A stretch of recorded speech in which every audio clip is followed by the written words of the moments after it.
Good morning, all of you. Let us continue our chapter, the mineral resources. Now, next topic is hydroelectricity. Electricity which is generated by the flowing water, like from the waterfall when the energy was created, that is known as a hydroelectricity.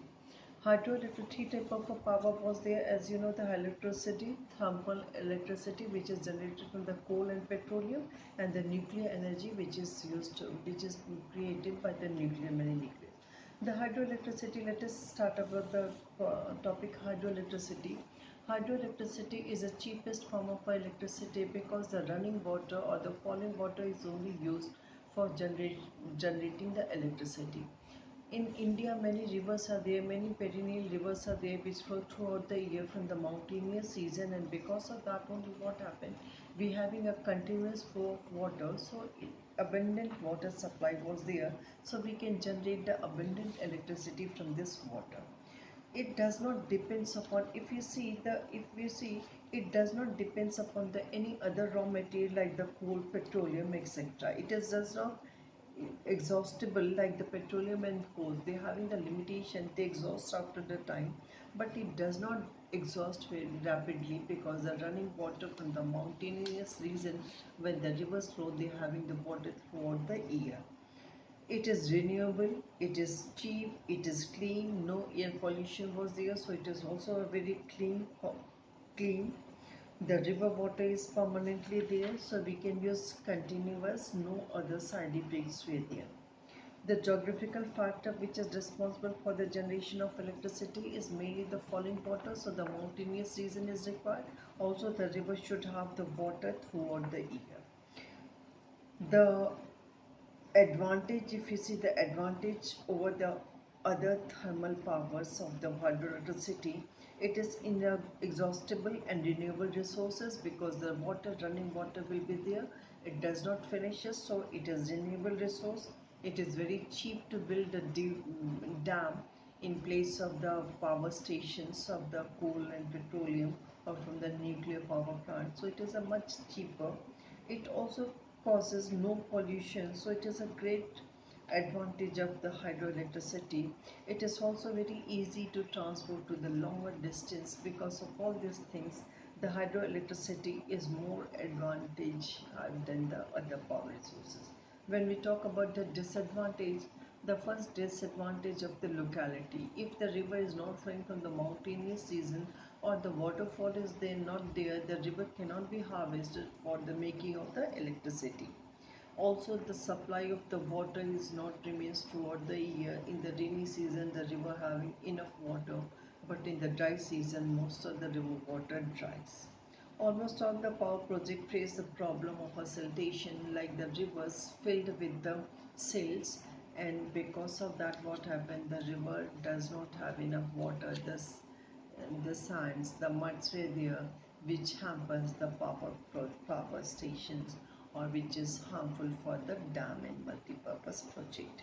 Now the dams are known as a multi-purpose project because on the river when the dam is constructed, it benefits in the many aspects. It benefits like when the dam is created, it provides the facility of the irrigation, it provides it for the site for the generation of electricity. It also it also collects the water in the reservoir which is used in the afterwards. The dams is also developed as a tourist spot. Because of all these things, the dams are known as a multi-purpose project because once one dam is constructed, it provides many other facilities, so it is known as a multi-purpose project. Now in our subject, in our topic, we are having the two dams, the Hirakund and the Bhakra Nangal Dam. Let us start the Bhakra Nangal project. The Bhakra Nangal project was the largest dam in the India. Started construction in the 63. It was completed in the 1963. Mainly the three states, the Punjab, Haryana and the Rajasthan government, together they make this dam. On October 1963, it was given to the nation by Pandit Jawaharlal Nehru, and it is known as a multi-purpose project. The highest height of the dam is 741 feet, so it's the highest dam in the world.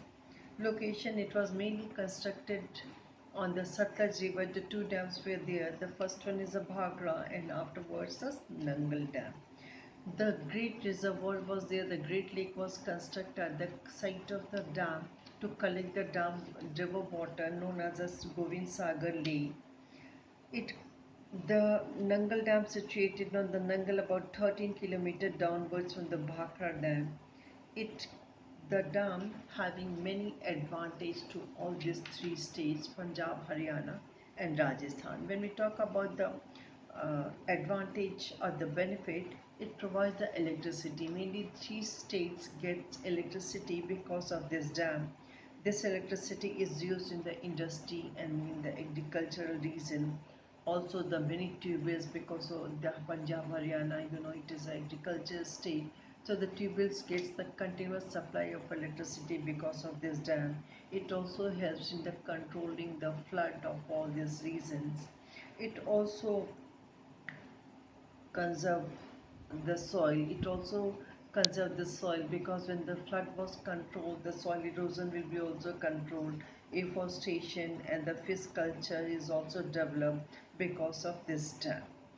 Now the second dam is a Hirakund Dam, which is made on the Mahanadi on the Odisha. Mainly is constructed it river in the Odisha, Salempur, Odisha. It was constructed. It was built in the 1953 and was formerly Pandit Jawaharlal Nehru. It was inaugurated in the. It started working in the 1957. Location: the Hirakund is located in the Odisha in the lower valley of the river Mahanadi.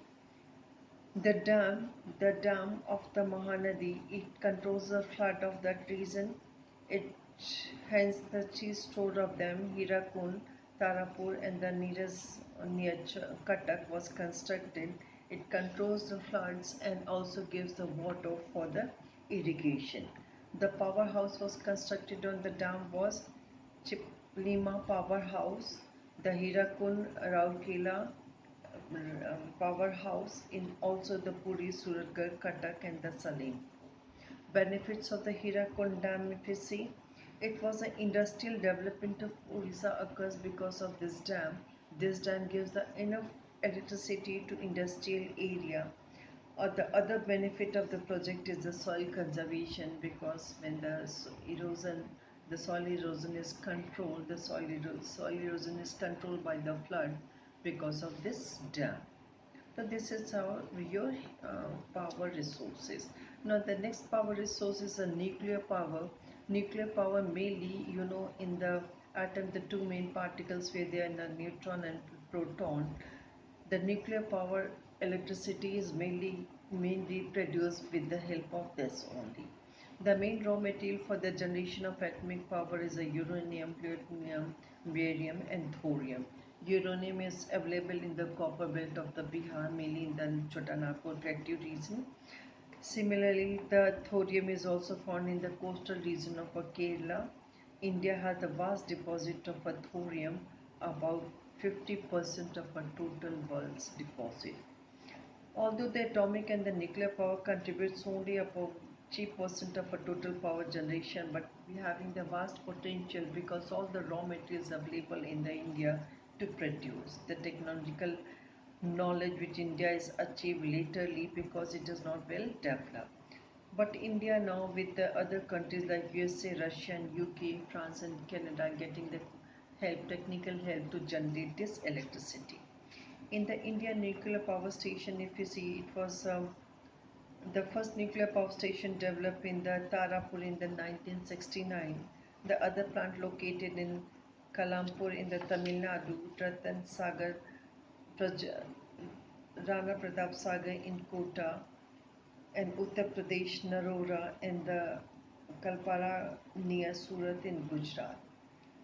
The advantage of a nuclear power station, if you see, it provides the fossil fuel, does not need any coal and petroleum, so it does not depends upon this material. Another advantage is less amount of a fuel is required compared to the coal. It needs a less amount of a coal, and that thing, it is a continuous. It was a cheap. The uranium, thorium is abundant in the India, so it becomes a cheap. The country benefits the nuclear planning, and the nuclear power does not depend upon the natural aspects like the solar energy or the wind energy have to depend upon this natural um, phenomenon. It is alternative to fossil fuel consumption. Fossil fuel as a crude oil, coal and petroleum is not required. The reduced dependence upon the coal, gives a lot of pollution, air pollution and the soil pollution. Disadvantage, it is, the nuclear power should be handled very clearly. Otherwise, many accident occurs while, it also creates a lot of air pollution. The disposal of a waste material, because it is a radioactive waste was generated, so the disposal of this waste is very much, it should be disposed very safely so that any effect does not occur. It is also hazards wherever the nuclear plants where there was very hazards in the nature, the surrounding. It should be very properly controlled. The nuclear accidents, time by time nuclear accidents, occurs like Chernobyl. You have studied. You have also studied the Bhopal gas tragedy in the India. It also does installing the nuclear power cost very much of money, so the cost was very high. The uranium is finite. Uranium exists very rapidly. So the use of uranium is also should be less. Most of the weapons, nuclear weapons, were made from this uranium and thorium. So also there is less use in the development of a nuclear power. So all these are the power resources. Now the power resource categorized into two categories: conventional and non-conventional. Conventional, we talk about the energy which is used in the olden days, like the coal, like the petroleum. It was in the uses from the olden days, so that is a conventional source. Now non-conventional source of energies are the energy which is not used in the very recent time, like the solar energy, like the wind energy, tidal energy.